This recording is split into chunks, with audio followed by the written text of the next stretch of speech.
आज जिस तरह से स्मैकडाउन में बिना ब्रॉक लेसनर के the undisputed champion Cody Rhodes के जहन में ब्रॉक लेसनर का आतंक भरा गया है, उससे देख के तो लग रहा है कि द पॉल हेमन ओरेकल ने बहुत बढ़िया प्लान कर रखा है ब्रॉक लेसनर को इन फ्यूचर में टाइटल पिक्चर में लाने के लिए। और क्या 2026 का रॉयल रंबल हमारे OTC tribal chief Roman Reigns जीतने वाले हैं। सही सब बात करेंगे। 2 दिन से वीडियोस नहीं आई थी भाई, जिंदगी में कुछ लो, खैर छोड़ो।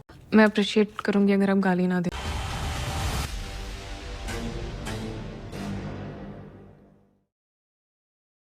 तो इस वीडियो में रिव्यू करेंगे, रिएक्ट करेंगे आज के फ्राइडे नाइट स्मैकडाउन के बारे में। और जैसी चाय में मक्खी गिर जाती है तो लोग कुछ उसे निकाल के फेंक के पी जाते हैं, तो भैया हम पियेंगे तो नहीं, लेकिन निकाल के जरूर फेंकेंगे उन सेगमेंट्स को जो भाई मेरी नजरों में तो मक्खी थे। तो भाई पहली मक्खी दी है अपनी नंबर 1 कंटेंडर और भाई बाइट्स इसके टाइटल के लिए। तो ये सिंपली मेलोडोन मिस एंड स्ट्रीट प्रॉफिट्स के बीच में मैच था, काफी डिसेंट मैच था यार, मुझे तो बिल्कुल मजा नहीं आया। यहाँ सिंपली इन्होंने एक टीज दे दिया कि भाई कार्मेलो हेज मिस को डबल डाउन कर सकते हैं, मतलब उनके ऊपर टर्न कर सकते हैं सिंगल रन के लिए आने के लिए। तो भाई कर भी तो अच्छी बात है इस बंदे को, तो मैंने NXT से जब से लेके आया कुछ खास करा नहीं। इसके बाद दूसरी मक्खी आती है हमारी भाई, ये 2 बंदी हैं, जूलिया उनकी मैनेजर और ये मीचन, इनका तो नाम भी नहीं पता मेरे को क्या है। तो भाई सिंपली यहाँ पे जूलिया जीत गई। ये मैच ने ऐसी एवे डाल दिया भाई, मेरे को तो पसंद नहीं आया। उसके बाद एक और सेगमेंट आता है भाई, इस बंदे को सच में ट्रिपल एच मक्खी समझ चुके हैं भाई, इसको ऐसे निकाल के फेंक दिया स्टोरी लाइन से, ऐसे पता ही नहीं कि भाई ये बंदा एक टाइम पे भाई रोमन रेंज की उला फाला लेके भाई रोमन रेंज की ब्लड लाइन को डिस्ट्रॉय कर रहा था। कोई कह नहीं सकता ये वही बंदा है, और कुछ खास नहीं कर रहा है भाई। पिछली बार टांगा लोहा कोई भी हो जाए, कौन सा लोहा है ये, उसको लेके आए थे। आज जेसी मटेओ को ले आए भाई, अगले हफ्ते में उसको ले आएंगे, वो लंबा 60 फीटिया क्या नाम है वो, ताला टोंगा टंगा लोहा, यही चल रहा है इनका भाई। और आज जब पिछले हफ्ते 4 मेंबर हो जाएंगे तो भाई एक BPL का कार्ड बना के राशन की लाइन में लग जाए भाई, 12 किलो फ्री का राशन ले लेना, 8 किलो घी लेना, फिर कह देना भैया हमें मोदी वीडियो डिलीट कर, मेरे को माफ कर, डिलीटेड फोल्डर से भी डिलीट कर, मेरे से गलती हो गई भाई।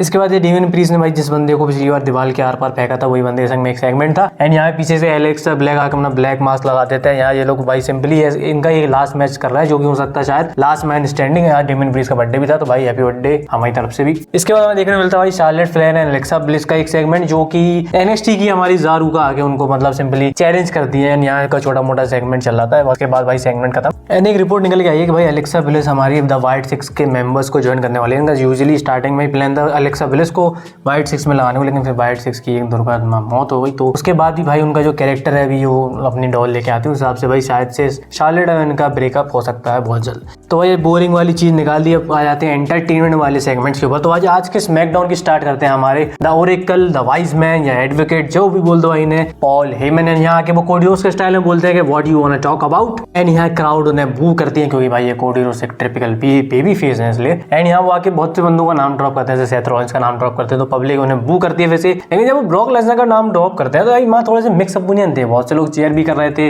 बूज भी कर रहे थे। लेकिन इसके बाद फिर क्राउड OTC के चेंज कर रहे थे। यहाँ पॉल हेमन भाई इम्प्रोवाइज उन्होंने करा क्राउड को लेके, वो कहते हैं यहाँ मैं OTC द रोमन रेंज के बारे में बात कर सकता हूँ, लेकिन यार तुम लोग को याद नहीं है शायद कि हम लोगों ने ब्रॉन्सन रीड ने उसे सुनामी लगा के क्लैश एंड पेरिस से स्ट्रेचर से निकाला था। यहाँ फिर पब्लिक उन्हें फिर से बू कर रही थी। इतने में कोडी रोड्स का म्यूजिक हिट होता है, वो आते हैं अपनी शायद एंट्रीज करके। इसके बाद वो एक फोटो दिखाते हैं रसलपलूजा में, जब पॉल हेमन इंट्रोड्यूस कर रहे थे ब्रॉक लेसनर को। यहाँ कोडी रोड्स मेंशन करते भाई तेरे बंदे तेरी आंख में वो दिख नहीं रहा कि तूने एक और आखिरी बार ये ब्रॉक लेसनर करा है, इसका मतलब तू ब्रॉक लेसनर के साथ अभी भी कांटेक्ट में है, उसके लिए काम करेगा। तो क्या मैं तुझे द वाइस मैन बुलाऊं, या मैं तुझे द ओरेकल बुलाऊं, या फिर मुझे तुझे बुलाना चाहिए the advocate of Brock Lesnar. And भाई यहाँ पे क्राउड ने फिर से अगेन से चेयर करा था, कुछ ने बू करा था। एंड यहाँ पॉल हेमन कहते हैं कि भाई let's talk about Brock Lesnar. Cody Rhodes भी कहते थे हाँ मुझे जानना है ब्रॉक लेसनर के बारे में। और तो पॉल हेमन कहते हैं भाई ब्रॉक लेसनर नहीं है, इसका मतलब ये नहीं है कि तू फिर भी सेफ है। तो यहाँ भैया इनके ओरेकल के दोनों विजन के बंदे निकल के आ जाते हैं। एंड यहाँ कोडी रोड्स भाई ब्रॉन ब्रेकर को आज मुंह पे कह देते हैं कि भाई ये पॉल हेमन जो तुझे बताता है ना कि तू एक फ्यूचर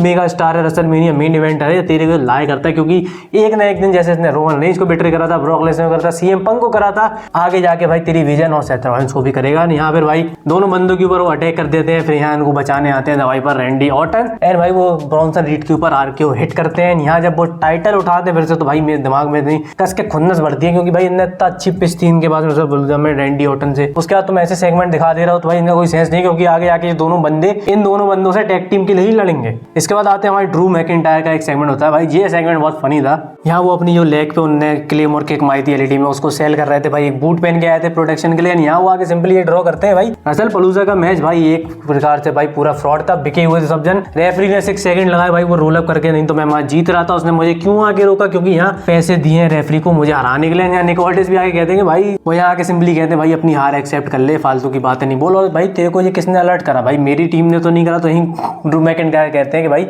कि यही तो मैं कहता कि तुम सब कोडी रोड्स के भाई इशारों पे नाच रहे हो, इसलिए मुझे खुद के पैसे लगा के ये खरीदना पड़ा है। तो भाई ये सब बोल के निक ऑल्टिस चले जाते हैं। यहाँ पर भाई जेकब फाटू ने आज 2 हफ्ते बाद स्मैकडाउन पे रिटर्न कर लिया भाई। एंड भाई अब सिंपली पता चल रहा है कि यहाँ से शायद ये लोग इनकी स्टोरी बिल्ड कर रहे हैं, इनको फिर से ड्रू मैकिंटायर को टाइटल पिक्चर से बाहर निकाल रहे हैं। क्योंकि रिपोर्ट के हिसाब से भाई ड्रू मैकिंटायर भी एक फिल्मिंग करने जा रहे हैं, तो उसके लिए वो थोड़ी टाइम के लिए ऑफ होंगे। तो मेरे ख्याल से शायद इनके मैच के बाद उनको शायद ऑफ मिले।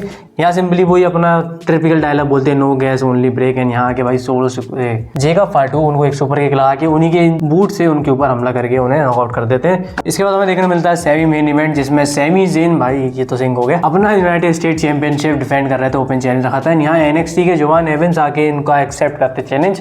एंड भाई जिस मैच में जवान एवेंस हाई फ्लायर नहीं सुपर हाई फ्लायर होने वाला है, काफी बढ़िया मैच था भाई, काफी अच्छा परफॉर्मेंस दिया। नहीं पे एंड में उन्हें एक हलवा केक, एंड भाई अब उन्होंने अपना फिनिशर चेंज करके वो क्या कहते हैं उसको ब्लू थंडर बम लगा के उनको पिन कर दिया। उसके बाद इन्होंने भाई स्पोर्ट्समैनशिप भी दिखाई। इसके बाद भाई इनके जो नेक्स्ट होने वाले हैं कल नो मर्सी का अपोनेंट जॉस ब्रेक, जो भाई इनके मैच के पास में रिंग साइड में बैठे थे, उनको अटैक कर देते हैं। इसके बाद हमें सेगमेंट देखने मिलता है स्टेफनी वगैरह the new world women championship, जो भाई तीनों बंदियों के पास जाके उनको भाई कह रही थी कि कोई भी तुम जीतो मैं लेकिन क्राउन जूल में निकलूंगी, क्राउन जूल चैंपियन है। ये सिंपली पूरा बिल्डअप दिया जाता है आज के मेन इवेंट को, जो कि होने वाला triple threat match for the women's championship. भाई ये मैच भी काफी अच्छा था, लेकिन इस मैच के भाई काफी सारे नेगेटिव्स हैं। यहाँ तो सिंपली भाई आज इन्होंने जो नाया जैक्स को उठा के दोनों बंदियों ने सुप्लेक्स दी। मैं तो एक पल में ये सोच रहा था कि शायद से नाया जैक्स है। यहाँ भाई इन्होंने जेड कारगिल को स्टील स्ट्रैप पे इतनी कस के दिया कि उनका भाई लिटरली आई ब्रो के नीचे का वही फट गया, वहां उनको ब्लड आ गया। स्टील स्ट्रैप से समवन ड्रॉप लगा देती है नाया जैक्स को जेड कारगिल। यहाँ इसके बाद भाई आता है इस मैच का सबसे डिस्गस्टिंग पॉइंट।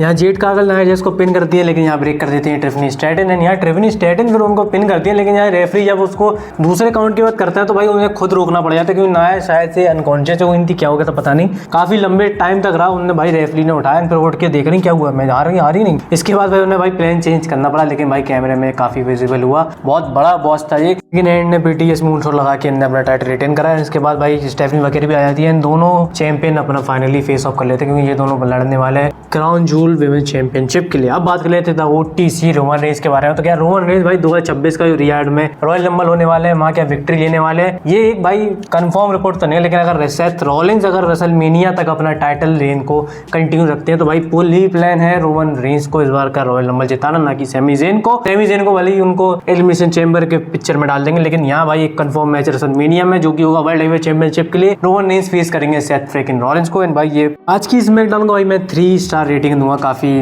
डिसेंट से भी कम थी। एंड अगर आपको कैसी लगी बताना मुझे कमेंट करके। हम मिलेंगे कल अपडेट वाली वीडियो के साथ। टिल देन लाइक करो, सब्सक्राइब करो, शेयर करो। Till then take care, bye bye. खत्म, बाय बाय।